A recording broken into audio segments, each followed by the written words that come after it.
Hello everyone, welcome back.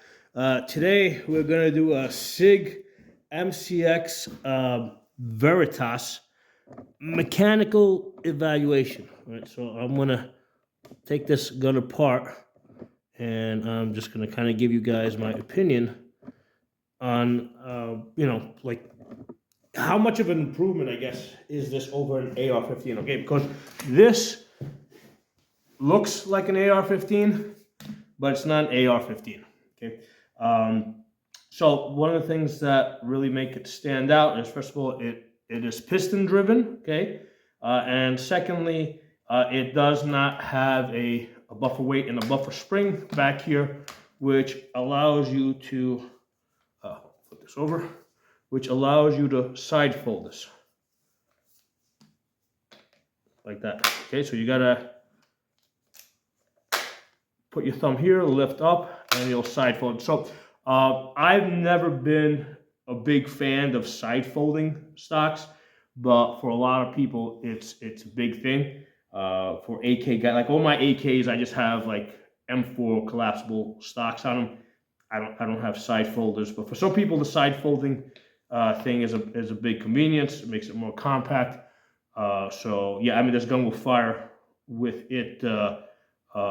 Being folded like that. Okay, so if side folding is a thing for you, this might be the gun for you. Now this gun here is somewhere between $1,500 and $2,000. Okay, it's not my gun. A friend of mine loaned it to me to try out. To basically learn the gun. Do some videos with it. Okay, so this is somewhere between $1,500 and $2,000. Now, most of my AR-15s are from Palmetto.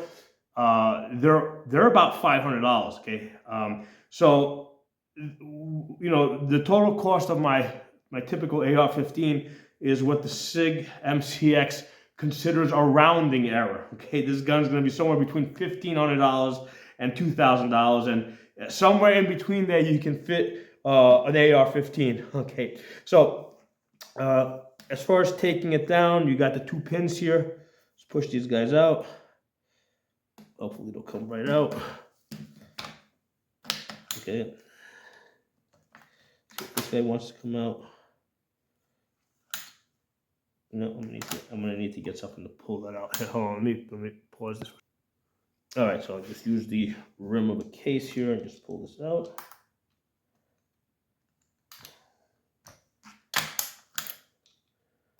There we go, got you out.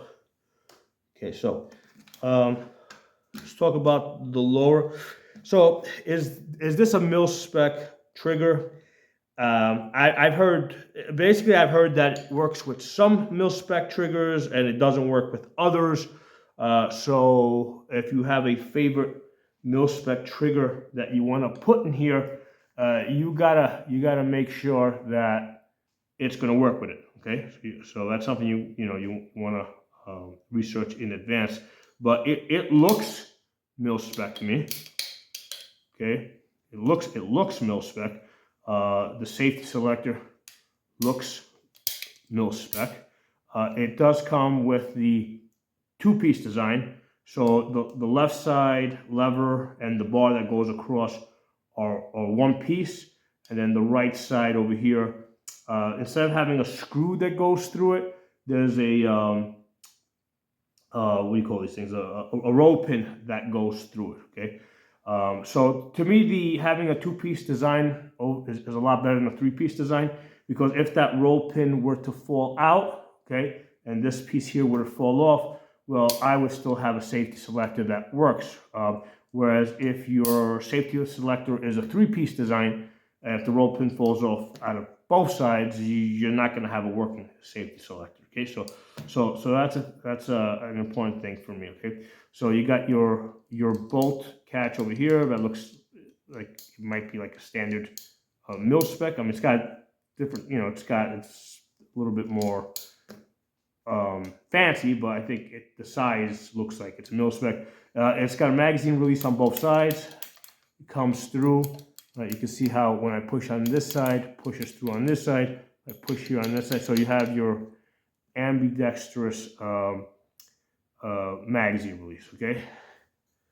And then back here where normally you would have a buffer weight and the buffer spring, there's just a screw there, star screw that holds this thing on there, okay?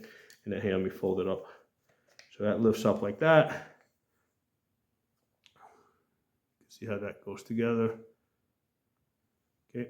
All right. So yeah, let's put this to the side. Is this ATI? Yeah. So I don't know if this is ATI. I don't know if this comes standard with it. I mean, this particular grip here is a little like I prefer the Magpul ones. That have a compartment here. That's not what this is. I don't know if this is aftermarket that my friend added or not, but whatever. I mean, that's not that big of a deal. All right, let's put that aside. That's fairly simple. And now let's talk about the upper over here, which has the gas piston. A couple of things that are worth pointing out on this. First of all, we'll get back to that. Let's just get the bolt out. So the charging handle and the bolt, I mean, this is all proprietary stuff, okay? So you can't use a standard mil-spec charging handle. Now, this one over here is definitely a thicker piece of metal. Definitely stronger. I have broken a number of mil-spec charging handles. Usually they'll crack someplace over here. I've had the front crack over here. So this is definitely more robust. It's really hard for them to make mil-spec charging handles any thicker because it has to fit in there. So they don't have that much, they just don't have the room, the room to add extra material. This one over here, they designed it so that they can make a thicker charging handle. And basically the way it matches up, like normally on an AR-15 bolt, that piece there comes like way up. And that's not what happens here. That just comes up a tiny little bit. I mean, it looks like maybe over time as it wears in, it might skip, okay? Over time, if that gets, if that part there gets eaten out, or this part here on the charging handle gets just worn away a little bit, it looks like it looks like it could skip over time, okay? So I'm just kind of pointing out like areas that I would like keep an eye on, okay? If this was like my go-to gun, I'd be making sure that there's no wear between these two parts because there's not a whole lot of play there, okay? But the rest of this charging handle, yeah, this is a lot like a much more solid than your typical AR-15 charging handle. Let's put that to the side. So this thing over here, okay? So the first thing that stands out on this, because it doesn't have a buffer spring like in the lower, right, and back here on the gas tube. So this is your recoil spring over here. So this basically moves back and forth like this to return the bolt. So the first thing that stood out to me, like as soon as I saw this, is like I generally don't like thin springs because they break. Okay, now a lot of people consider AK-47s, for example, pretty robust. A lot of people say they're indestructible. Well, listen, I have broken the recoil spring on an AK-47. So it doesn't matter how hard, how tough the rest of the gun is. If the recoil spring breaks on it, or when it broke on it, the gun didn't work. Okay, so this is I've broken the recoil springs on an AK-47. It took about 10,000 rounds, but I did it. It happened. So this is something I would keep an eye on. I would definitely want to have spare springs. Okay. Now here's the thing with the bolt. Like with AR-15s, like usually by 10,000 rounds, I will break something in the bolt of an AR-15. It might be the extractor, it might be the firing pin. And what I will usually do is I will keep an extra bolt like on my go-to gun, an extra bolt in the grip, and an extra firing pin and an extra battery for the optic, okay? And you can do that with this. You can get a spare bolt. Now, here's the thing. With AR-15s, right, you can get the whole thing for about $50 to $60 from Palmetto State Armory. On this $1,500 to $2,000 gun, getting a spare bolt and spare recoil spring, it's probably not going to be cheap. If I had to guess, I'm going to guess they're going to charge you upwards of $300, maybe $500-600. So for me, it's like not a big deal, but like I'll usually get, like I won't even give a second thought to getting a complete bulk carrier. I have like 3 or 4 brand new bulk carriers that are just sitting in a drawer because I've got so many AR-15s, and at any time I can just take one and just throw it in it. Okay, so the question now becomes, if this is going to be your go-to rifle, how many spare bulk carriers are you going to have on this gun? So that would be a something that I would consider if I was going to make this my go-to gun. Okay, certainly the spring here, like I said, small springs like this, like I've broken. In fact, I saw a video. Somebody had posted a video, because one of the first things I did when I got my hands on this MCX is I looked up MCX Virtus. The spelling is right there, VIRTUS. MCX Virtus problems. Okay, so and that's something I would typically do with guns. And one of the first videos that came up was a video with like this spring completely blown out. Okay, and the way this is set up, there's like the spring goes there, and there's like a little bar. Let's see if I can get closer to the camera. There's a little bar that goes across that holds that in place. Okay, so if that bar breaks over there, yeah, you're gonna have like wires popping up all over the place, and there might be like different versions of this, or earlier generations, because I saw another video where it didn't seem like it had that bar going across. The guy just seemed like it went like that, and the thing was able to get the springs out.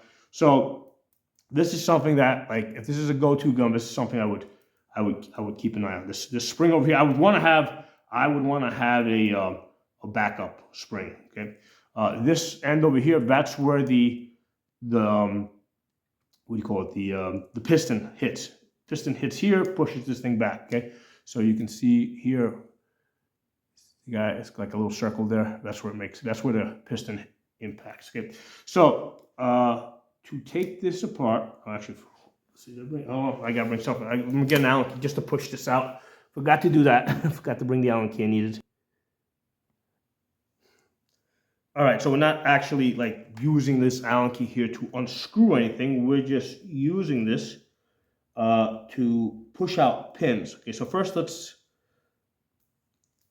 there's a pin that goes right there. It's kind of hard to see because it's the same color, but right here, there's a little pin. Right there you go. You see it now. There's a little pin there, and you just push that through.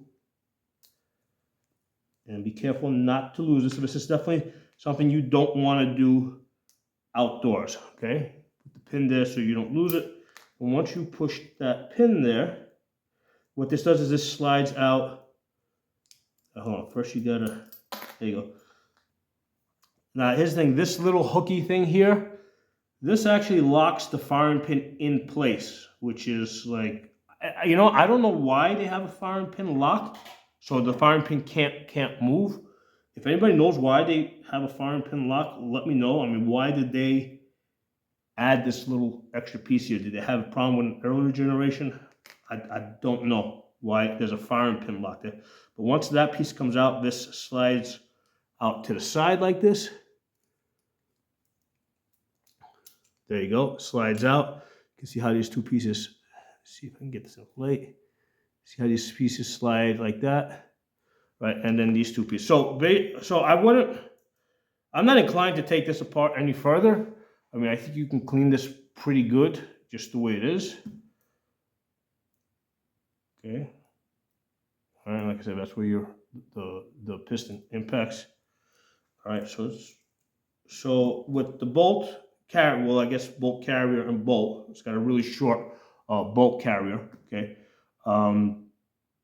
Obviously this is a lot lighter, right? Because the larger bolt carriers, like the AR-15 bolt carrier, is a lot longer.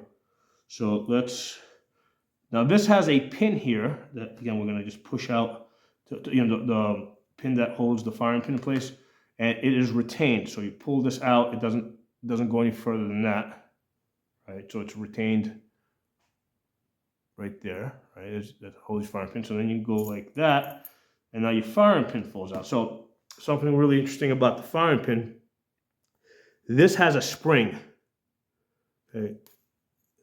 Okay, there's a spring there. So I don't like.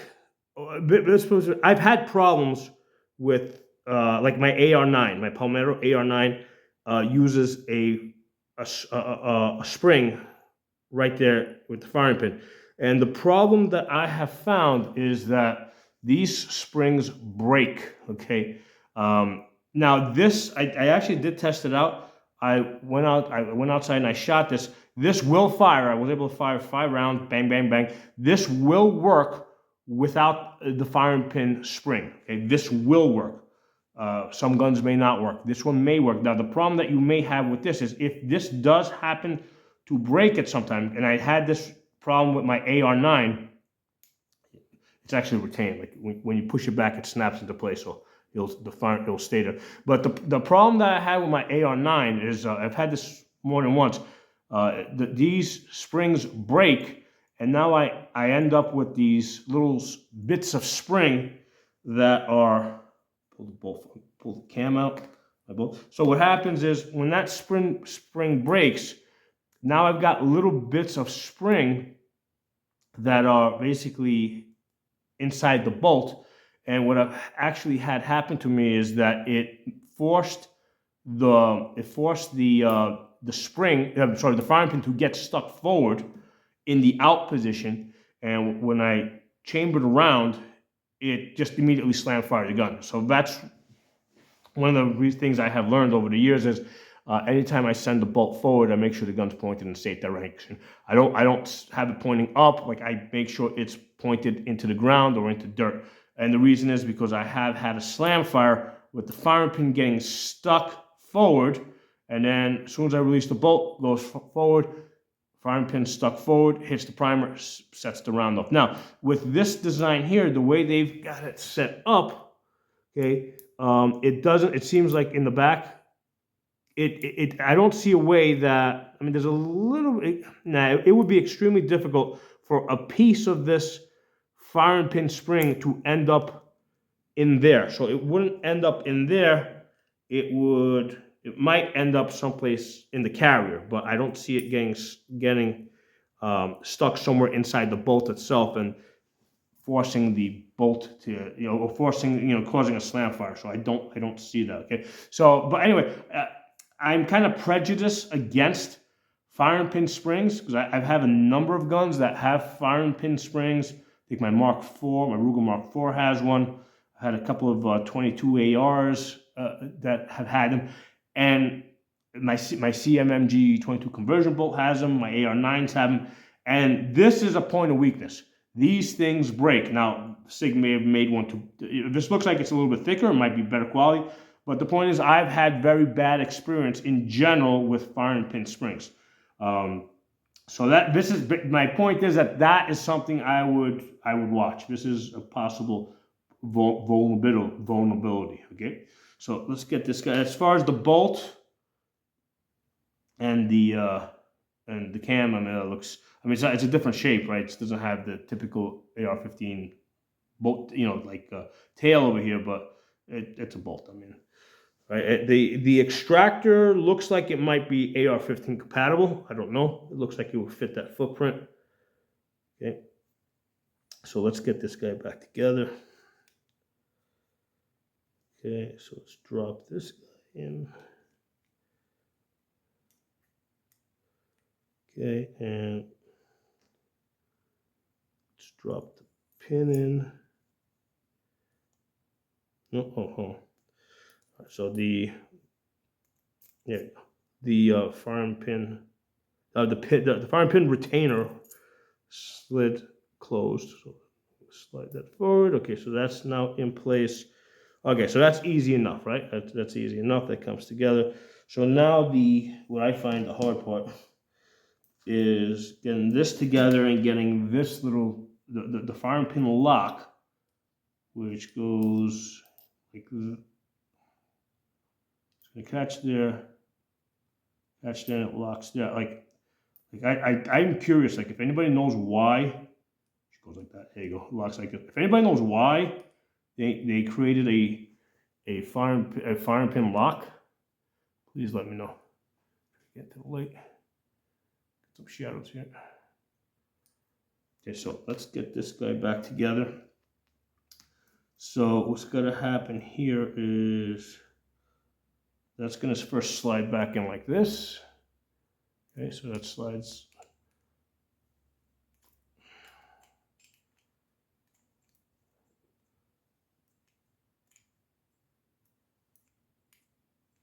There you go, it slides in like that. All right, so now, wish the lighting was a little bit better. But, just trying to angle it so you guys can see it. All right, so now what this has to do is, that's the lock-in mechanism. It's gonna go like that. I don't think I'm gonna be able to keep this under the light and actually be able to get it done. So let's see, you gotta. Now, by the way, there is a. Basically, there's a spring over here too, and that's what presses on this lock to close it.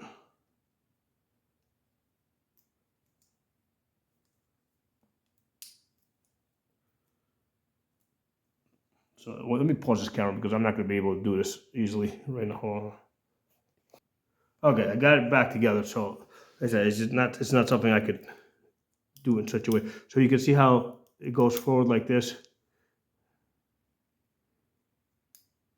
So what happens here is when the hammer comes in over here and it strikes, it lifts that up like that and it unlocks the firing pin. And then over here it's just pushing up against the spring. So yeah, try to get the lighting a little better.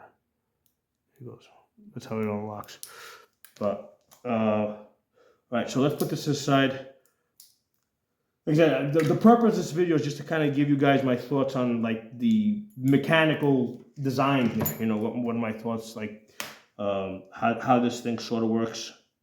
So now this is interesting. This took me a little bit of a while to, in order to easily access the gas valve, which is over there, this rail needs to come off. Now you can do it if you can get your fingers in there. You can actually, you can hold down the intent and you can flip it around, but you got to have some pretty small fingers. Initially, I tried to do it that way because initially when I was looking at this, it looked like I would have to undo these two star screws over here. And these two star screws really weren't matching up with any star key that I had. It's like there was like a little bit of wobble in there, so I really didn't want to get into that. But then after I did some more research on this, you don't have to undo these screws. Okay, I'll show you guys. In order to basically this slides forward. So you close the dust cover to get that out of your way. And all you're going to do is just basically apply some forward pressure. You don't have to use any tools. You just got to use your hand here. Just hit it. And you'll get it to come off. Hold on. Okay. My friend watched this video, he'll be like, what's this guy doing to my gun? There it goes. There we go. So like I said, you don't need to use any tools, but it slides. There are these two rails over here, right? So you see these two, that's where, oops, here. It runs in here. Okay. Now incidentally on here, there's a plus and a negative side. There's like on this, so there's a plus and a negative over here. So that tells you how you got to turn the valve. So if you want less gas, you turn it that way. If you want more gas, you turn it this way. Now, when my friend gave this to me, this thing was filthy because this was like it took a lot of effort. Like I actually had to take an Allen key, put the Allen key in here in order to turn it. Like right now, it's going real easy. Okay. Now, if it gets that, here's the thing. The reason why it was so stiff is because of the carbon buildup. Right, there's a lot of carbon in there. So if it's not going like this, or if the valve's not turning that easy, yeah, you better clean that. Now, if it gets dirty, what you can do is you can take some like gun oil or WD or something and just spray it into this area here and let it seep in, and that'll break up the carbon, actually back here, and that'll break up the carbon, and you'll have an easier time. Then what you do is you kind of put the Allen key here, and then you slowly work it back and forth while pointing it up, and let the oil seep in, and it'll break up the carbon, and then you'll be able to get this out. Okay, so that's an important thing. See, here's the thing with this, with the gas piston system, you don't need to really worry about cleaning this much, right? You don't need to worry about cleaning this, okay? So 9 out of your 10 cleanings are gonna be cleaning this gas valve, this gas piston over here. That's where 9 out of your 10 cleaning is, right? And then the last one, like every 10, you know, 10 out of 10, right? On the 10th one, then you can basically worry about taking your bolt apart and worry about, you know, cleaning this area here. Now, when I say like 9 out of 10 should be here, I mean, I'm just kind of guesstimating the numbers. You gotta look at it. You know, main thing is you want to be able to like just flip this this valve switch here back and forth. If you see that it's starting to stick a little bit, yeah, it's time to clean this guy. Okay, so to clean this, okay, what we're gonna do is there's a little indent over here on the side. Try to get into the light. Not indent, detent. I keep getting that backwards. There's a little detent right there. You're gonna press that detent right there. You can do that with your finger. Hold down the detent. Try to get to the light over here. Hold on, let me see if I lift this camera up a little bit. I'll get a little bit more lighting. Hopefully we got a little bit better lighting, because this is like the most important part of the video, because this is something I had to work with. I had to, first of all, like if you look over here, you can see the back of the piston, right? Well, you see now how it's clean. See how that's the piston going back and forth. So you want to be able to do that. Okay, you want that piston to be able to move freely back and forth, right? As you do this, that's a nice clean piston that we got there. Okay, so in order to get there and remove that, what we're gonna do is we're gonna press the detent over here, right? Press this detent, and then just spin this, spin it upside down, and then pull it out. Now this is coming out really easy now because I cleaned it already. Before I cleaned it, I had to like almost twist it out, right? Because now it will just fall in and out because it's clean, okay? So you get this guy out, and then you go like that. Again, earlier I had to put the Allen key, I had to take an Allen key and I had to push one back through here and to push the piston out because it was so dirty, okay? So there's our piston, nice and clean, now that I cleaned it. Okay, and you can see how, you know, basically that's that tube right there is kind of like, right here is like the guide. That's where your piston runs back and forth. So your piston's like literally just going back and forth right there, okay? So as long as you don't have, see this piston hits this part right here. So normally when this is closed, this keeps forward pressure, okay? Keeps forward pressure. So normally when the gun's together, if you're going back and forth, it's not gonna run back and forth. But once you pull out your bolt, this should be going back and forth as you shake the gun the way I was doing a minute ago. So this here is I refer to as a short stroke piston because the two are separate. The piston and the bolt carrier are separate, as opposed to your AK-47 and your SCAR, which have the long stroke where these two pieces are basically connected, right? So these two pieces are together. So that's your long stroke when the piston is part of the bolt carrier. When they're separated, that's a short stroke. Okay. So, oh, the other thing that's worth noting before I put this back together, I just want to show you guys these two screws here, these star screws, right? Their job is to basically hold this piece in place. Okay, so this doesn't do anything other than that. And the way this matches up is when you slide this thing forward like this. Gotta get the rails to match up. Get these rails to match up.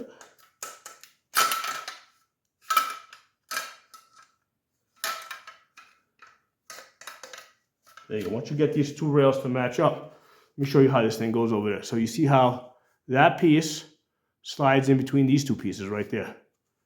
It'll go in there. I'm not going to do it all the way now because I know it is a little bit of a bitch to pull apart. In fact, what I'm going to do is I'm going to put a little bit of gun oil right in between here before I assemble this. This way, when the next time me or my buddy goes to take this thing apart, we're not going to have a hard time, because that's where all the friction is, right there, right? So when this piece goes in there, it seems like there's friction. So we're going to put a little bit of gun oil over there just to make this a little bit easier, okay? So while we have this here, as far as the way the barrel attaches, looks like the barrel comes up here. It doesn't look like it screws on like a, actually it does look like it might screw on because I see some threads through in there. So it looks like it screws in, and then you got screws that come here on the sides. So yeah, if I didn't see the threads over there, I would have said that it probably doesn't screw in, but it does screw in. It screws in, and then this, I guess, clamps up on the side over here. So it's not like a barrel nut. It doesn't seem, you know, like an AR-15. Let me get some gun oil real quick because we're gonna put this back together, and I want to have the gun oil handy. Hold on. Pause this. All right, so we got a little bit of gun oil. Let's start doing a little bit of assembly here now. So first thing that we're going to do is let's get this piston back where it belongs. So that's interesting. I would have expected it to be, there's no gas rings or anything like that over here. I think the Scar, had gas rings. But there's no gas rings on the piston. So let's put that in there. You just go like that, it'll go right through because it's nice and clean.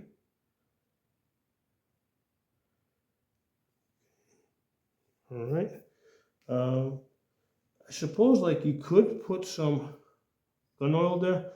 I mean, you can always go. I mean, you know, let's not. This is an area where, again, you're getting like this. The gas is going to stay in this area.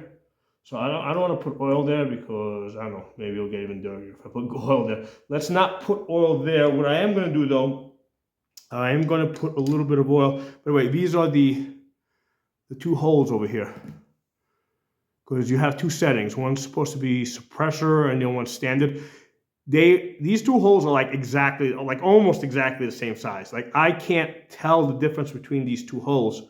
It would have been nice if they made one a little bit smaller, maybe, because when I'm shooting this, I couldn't tell. Like I shot it in both settings, I was getting locked back on both settings until I saw the plus and the negative over here.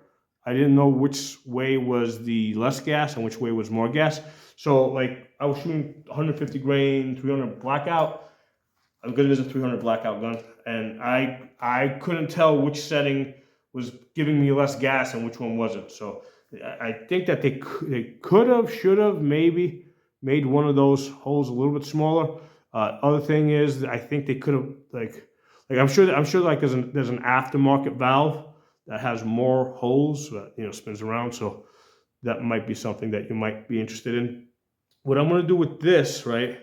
Because this was kind of stuck in there and I had to screw it out. What I'm going to do is I'm just going to put like a little bit, like where the holes are here from on the other side, I'm just going to put a little bit of oil and I'm going to spread that around with my finger. So the next time we go to take this thing out, we don't have that carbon lockup. All right, so what you're going to do is you turn this upside down, which basically means the holes are going to be facing up. Okay, slide that in.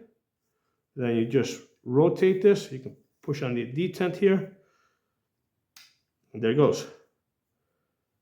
And there it goes. Okay, so now because it's nice and clean and well and oiled, it just flips back and forth real easy. Okay, so let's go to the negative side.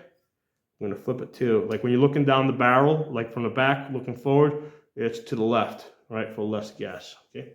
So that goes there. Next, let's get the rail on there. And what I want to do, the rail, basically these things over here, right, this side here, are gonna run in here, like little train tracks here. So what I'm gonna do is I'm just gonna take a little bit of this gun oil, and I'm gonna spray a little bit there. Just because this was a pain in the ass to get out.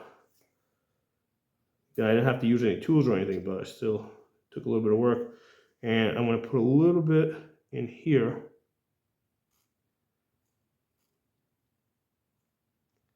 Where that piece is going to go in between these two guys.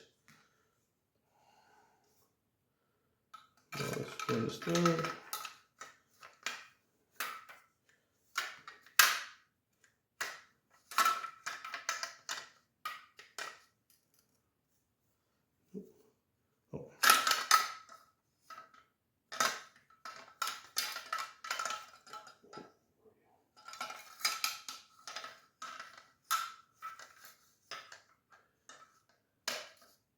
There it goes. All right, and then just put it on your leg and just, there it goes. Okay, so that's how that locks into place. Right, and then you can see how those two pieces there married up. Okay, so the pin, right, with the forward pin that holds your upper on the lower is what also holds the rail in place. Okay, so that's a nice design. I like that. There's Allen screws all over this gun. Like there's Allen screws here. So there's a lot of screws holding this gun together. So it has a lot, like compared to an AR-15, like when you look at this, there's a lot of little parts with lots of little screws holding stuff together. So there's definitely more parts. It's definitely a more complicated gun. Oh, like one of the things like working on this gun, right, you know, doing this mechanical evaluation, it makes me really appreciate, here, point you guys down a little bit more. It makes me really appreciate the simplicity of the AR-15, okay? So that's one of the things I've gotten out of this gun. It's like I've gained a real appreciation for the simplicity of an AR-15. So let's get the charging handle in there.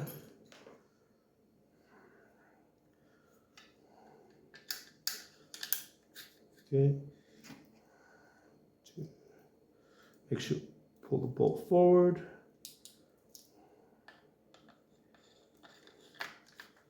Push it forward, you go in nice. Push it forward until you lock. And now let's get the lower.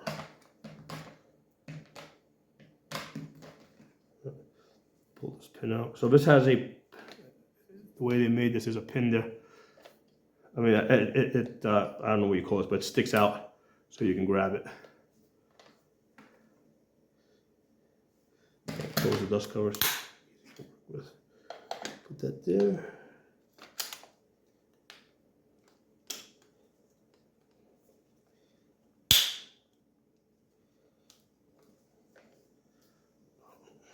Throw it away. It goes in the back. And there we go.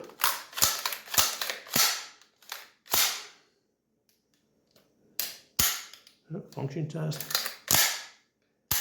So there's our gun.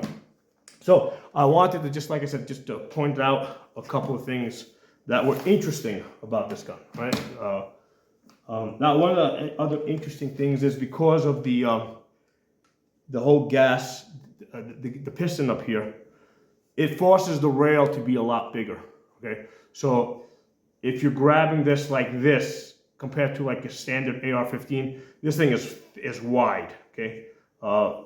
My buddy put the, whatever you call this little handle here, and he holds it like that, pulls back on it like that.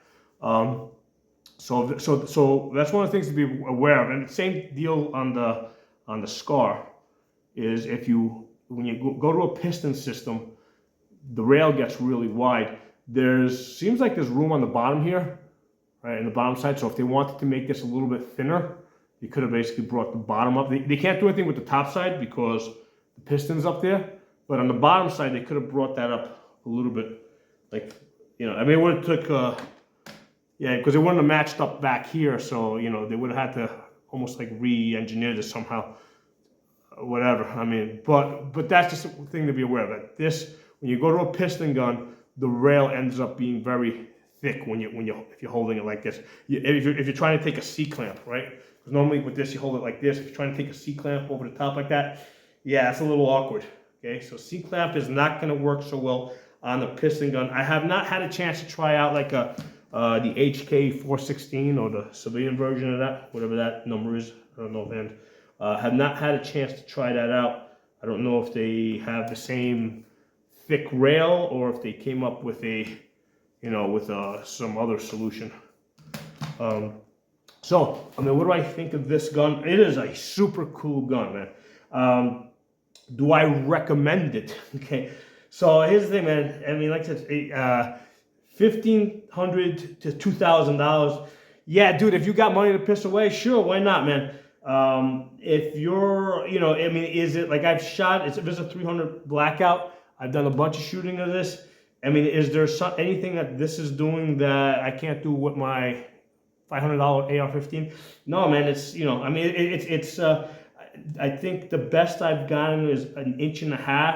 I'm sure if I work at it, I'll get down to 1 inch. There's been lots of wind and stuff, so I haven't quite been able to get to 1 MOA yet. But I'm, you know, 1.5 inches. I'm sure that with a little bit more work, I'll get down to 1 MOA. My palmettos shoot 1 MOA. You know, if I don't have wind and stuff like that. So the main thing I like, it's a really cool design.